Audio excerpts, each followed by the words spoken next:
तेज हैं लेकिन ये गम की आंधियां टल जाएंगी। इन फौज के चिरागों को ना छूना वरना उंगलियां जल जाएंगी।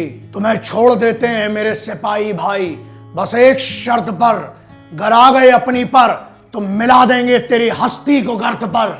कश्मीर में उस फर्जी आजादी के लिए कुछ पत्थरों से लड़ जाते हैं और इन जैसे गद्दारों के लिए कुछ वहां सिपाही बर्फ में मर जाते हैं। ये वीडियो आज मेरे उन सिपाही भाइयों के लिए, उन फौजी योद्धाओं के लिए जो वहां पर अपना सुख चैन छोड़कर, अपना घर बार छोड़कर दिन रात लगे हुए हैं वहां पर, उन लोगों को बचाने के लिए, उनके परिवारों को बचाने के लिए जो उन पर सुबह शाम पत्थर चलाते हैं। क्या कहा गया, ये पत्थर मारते हैं उसके बाद भी इनकी सुरक्षा की जा रही है। उसका कारण यह है क्योंकि इन सिपाहियों को, ना पुलिस को, ना पैरामिलिट्री फोर्सेस को, ना इंडियन आर्म्ड फोर्सेस को, इनको कोई भी डाउट नहीं है कि भारत का हिस्सा कश्मीर हमारा था, हमारा है और हमारा ही रहेगा। 4-4, 5-5 वीडियो तो मैं कर चुका हूं। कितनी बार यूथ को समझाया जाएगा कश्मीर की कि मत भड़को, जो तुम्हारे आका है और अनडिक्लेयर्ड बॉसेस और बाप बन के बैठे हैं वहां पर तुम्हारे, वो क्या करते हैं, अपने बच्चों को फॉरेन यूनिवर्सिटीज में पढ़ा रहे हैं, बड़ी बड़ी जगह में जॉब दे रहे हैं, एग्जाम के लिए मर्सिडीज से जाते हैं और तुम्हें इसलिए पत्थर फेंकने के लिए लगाया है क्योंकि तुम ना पढ़ पाओ, क्योंकि तुम पढ़ जाओगे तो राजनीति समझ लोगे।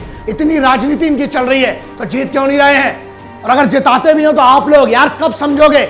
जब तुम्हारी हस्ती मिट जाएगी, जब कश्मीर मिट जाएगा तब आप समझोगे। क्या आपकी जिम्मेदारी है समझने के लिए कि आपको हर बार बरगलाया जा रहा है, आपके हाथ में पत्थर दिया जा रहा है और खुद की औलादों के हाथ में आईपैड दिया जा रहा है? अब तो समझ जाओ। आपसे नारे क्या लगवाए जाते हैं कि आधी रोटी खाएंगे पर सर नहीं झुकाएंगे, है ना, और सुबह शाम मिलकर इस फौज पर पत्थर चलाएंगे। उसके बाद भी आर्मी कैंप्स के सामने दूसरे दिन सुबह फिर राशन में चावल के लिए और केरोसिन ऑयल के लिए लगे रहते हो। फिर भी दिल देखो उस फौजी का कितना बड़ा होता है कि तुम्हें बाढ़ आती है तो बचाता है, तुम्हारे आका बाप आते हैं वहां पर बचाने के लिए।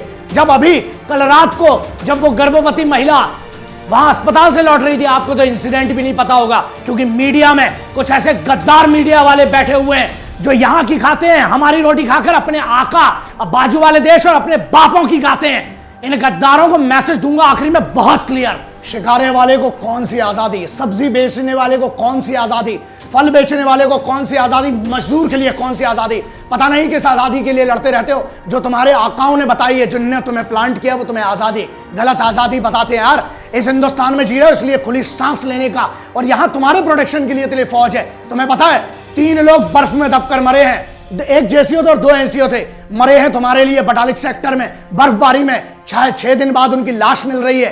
क्यों मरे हैं?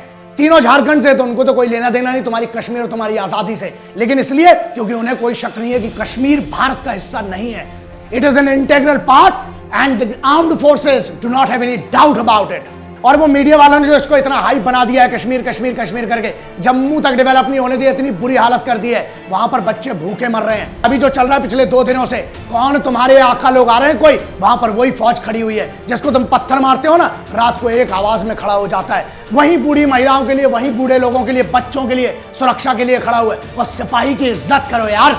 7 सितंबर 1989 के पहले एक बंदा बता दो कहां पर चेक पोस्ट थी? कोई फौजी आई कार्ड चेक करता था कश्मीर में? अरे यार जन्नत को मिटा मारा तुम लोगों ने मिलके। किस नाम पर? उस फर्जी आजादी के नाम पर। एक तरफ तुम कहते हो कि सरकार की नौकरी मत लो, ठीक है, और दूसरी तरफ तुम क्या कर रहे हो, वहां डेवलपमेंट होने नहीं दे रहे हो। तो इशू ये है तुम इस यूथ को बरगला रहे हो क्योंकि तुम्हें वहां तानाशाही करना है, राज करना है और इनको अनपढ़ रखना है। यह सबसे बड़ी प्रॉब्लम है। दूसरी बात, अबे गद्दारों सामने बोल रहा हूं और फिर से बोल रहा हूं, इस बार फोन आते हैं बड़े, फेक साबित कर दोगे, फ्रॉड साबित कर दोगे। क्या बोलते हो मेरे बारे में, है ना, मीडिया में बड़ी धमकियां आती है, मीडिया वाले जो मेरे को कर रहे हो। सबको पता है इस देश में 2 टाइप के मीडिया है, एक वो जो देश के सिपाही की बात करते हैं और एक वो रोज कोशिश करते हैं फोन कर करके, है ना।